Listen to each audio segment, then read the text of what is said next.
Hey everybody, Matt Barton here with this week's Broker Minute or Two. Hey, so listen, this should go without saying, but I guess I need to remind our general agent population.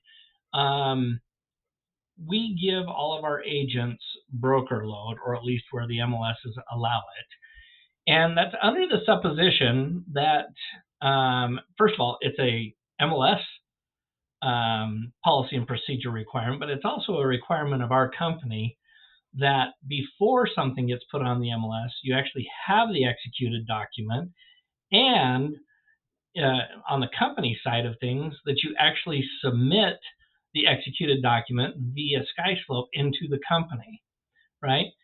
Now, I try and be collaborative with everybody as far as agents and stuff like that, but we recently did an audit, and honestly, I was shocked to find how many listings are showing up on the MLS.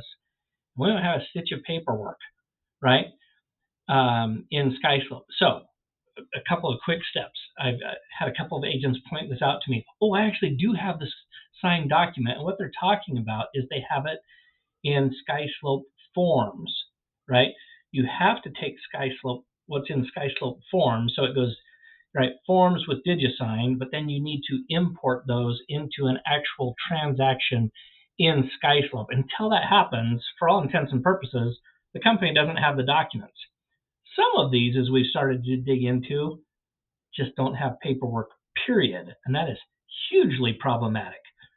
So before getting all draconian and coming after people, don't want to have to do that. Let's all be professionals, please, so that we don't have to revoke somebody's broker load, which would be annoying to say the least. And I don't like doing that, but we need to make sure that before anything is posted on the MLS, changed on the MLS, modified on the MLS, that we actually have a paper trail, meaning an executed document that says we have the authority from the seller to do so.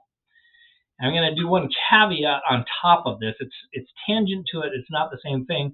I've had some agents say, oh, well, it's my own property. And when I look at their files, we don't have a listing agreement, or if they're buying something, we don't have a buyer's agency agreement. And in this realm, this is a little bit odd, so I'm going to err on the side of caution in explaining to this. Even though you're an agent employed as a 1099 of the company, when you're running a transaction through the company, buyer or seller, you are still also a client. So all the documents we require of regular clients are required of you as an agent slash client. So please help me. What's that line? Help me, help you. Cuba Gooding Jr., right? We really do want to be helpful in the process, but we also need to make sure that the business is done right and that we don't create unnecessary pots of risk to the company and to you and to your clients.